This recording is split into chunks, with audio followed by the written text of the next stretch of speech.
Un agent d'escale jette le passeport d'une jeune fille noire. Quelques secondes plus tard, ce qu'elle fait laisse la compagnie aérienne sous le choc.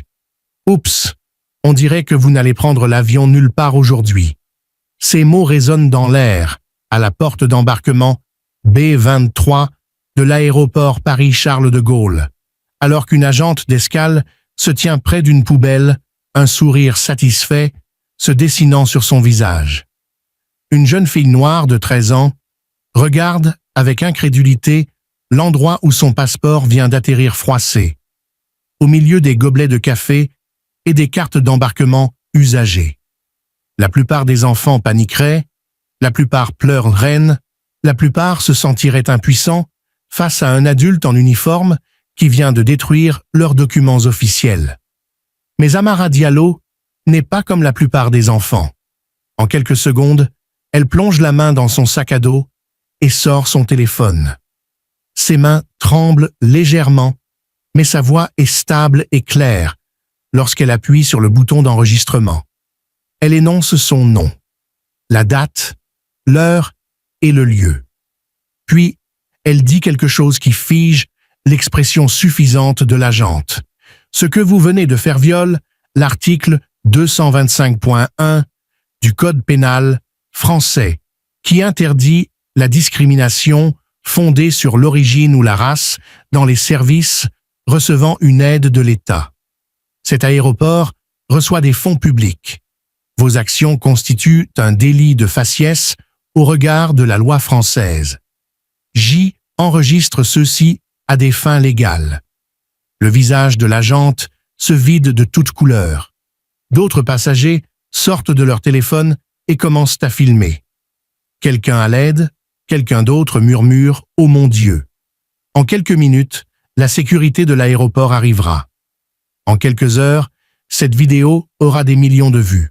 En quelques jours, une compagnie aérienne entière sera forcée de répondre de ce qui s'est passé à cette porte d'embarquement. Mais comment en sommes-nous arrivés là? Comment une fille de 13 ans connaît-elle mieux le droit anti-discrimination que les adultes qui tentent de l'intimider? Et que se passera-t-il lorsque son père, un avocat chevronné, spécialiste des droits civiques chez SOS Racisme, arrivera à cette porte 20 minutes plus tard? Bienvenue à nouveau sur Histoire de combat et de dignité. Si vous êtes nouveau, ici, vous venez de rejoindre une communauté dédiée à la vérité, à la justice et à la survie. Montrez votre soutien en cliquant sur les boutons « J'aime » et « S'abonner ». Avant de plonger plus profondément dans cette histoire, laissez un commentaire en nous disant d'où vous nous regardez et quelle heure il est chez vous en ce moment. C'est l'histoire d'Amara Diallo, une jeune fille qui a refusé de se taire face à une discrimination flagrante. Une fille qui a transformé un moment d'injustice en un mouvement qui a changé les politiques des compagnies aériennes à travers la France. Ce qui va suivre vous laissera absolument stupéfait. Remontons le temps plus tôt ce matin, là, dans un bel appartement haussmannien à Paris. La lumière du soleil traverse les fenêtres historiques, illuminant des murs couverts de photographies encadrées. Amara serrant la main de la ministre Christiane Taubira, posant à côté de l'activiste Liliane Thuram, tenant une pancarte lors d'une marche contre le racisme. Voici Amara Diallo à 13 ans. Et elle a déjà vécu une vie imprégnée d'activisme et d'éducation aux droits civiques. Son père, Mathieu Diallo, est un avocat de premier plan chez SOS Racisme qui a remporté des affaires de discrimination historique à travers le pays. Son nom a du poids dans les cercles juridiques. Sa mère, Hélène, est directrice d'un collège dévoué à l'équité dans l'éducation. Amara n'a pas seulement grandi dans un foyer où l'on parlait de justice. Elle a grandi dans un foyer qui se battait pour elle chaque jour. Ce matin, Amara prépare son sac pour un voyage à Marseille afin de rendre visite à sa tante. Mais elle ne fait pas ses bagages comme une adolescente typique.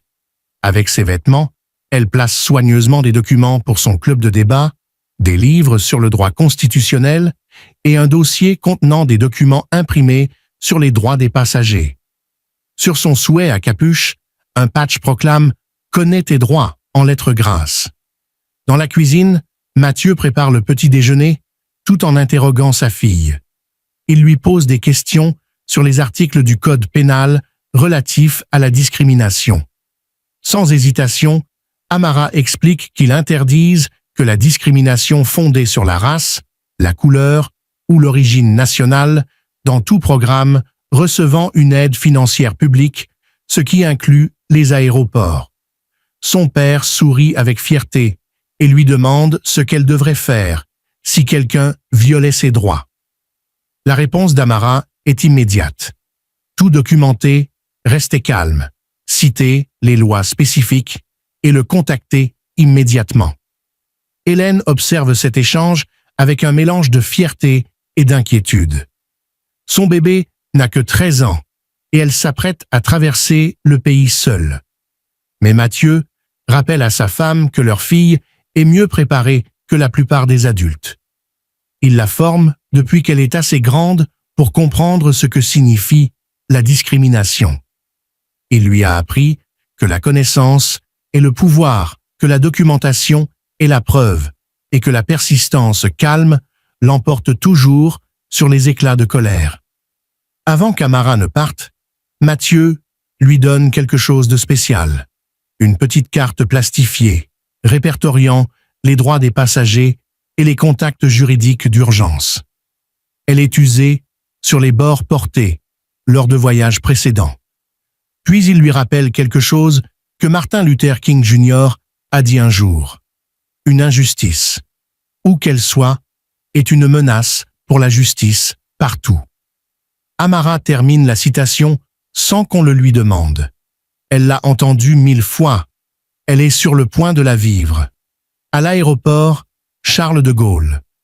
Amara fait ses adieux à ses parents au contrôle de sécurité.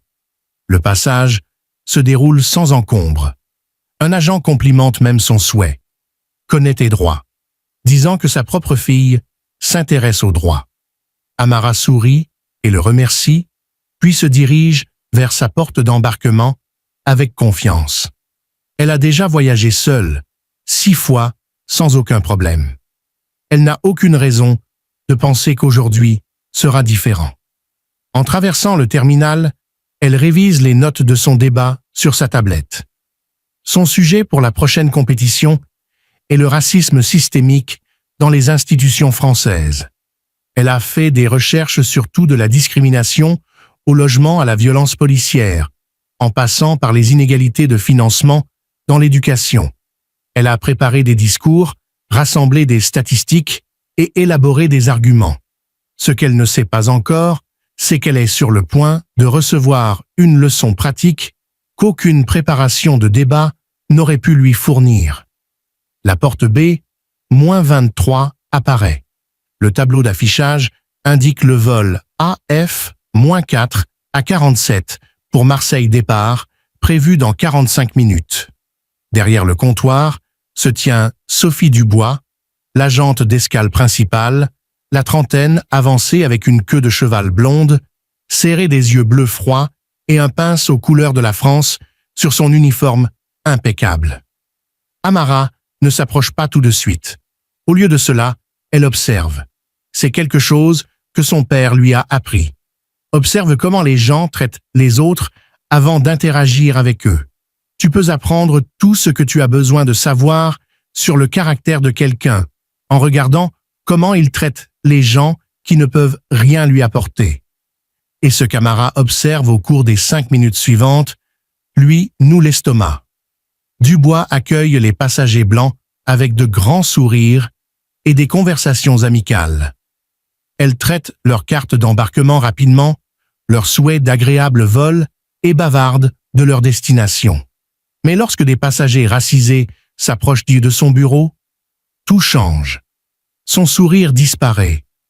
Son ton devient sec et formel. Elle examine leurs documents avec une suspicion exagérée.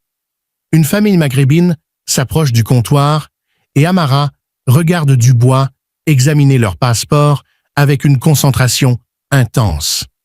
Bien qu'il s'agisse d'un vol intérieur et que les passeports ne soient pas obligatoires, Dubois exige de les voir quand même. Puis elle pose à la mère une question qui fait serrer la mâchoire d'Amara. « Ces enfants, sont-ils vraiment les vôtres? Ils ne vous ressemblent pas. » La mère est abasourdie et reste silencieuse, balbutiant, pour expliquer que, oui, ce sont ses enfants biologiques et qu'elle ne comprend pas pourquoi on la questionne.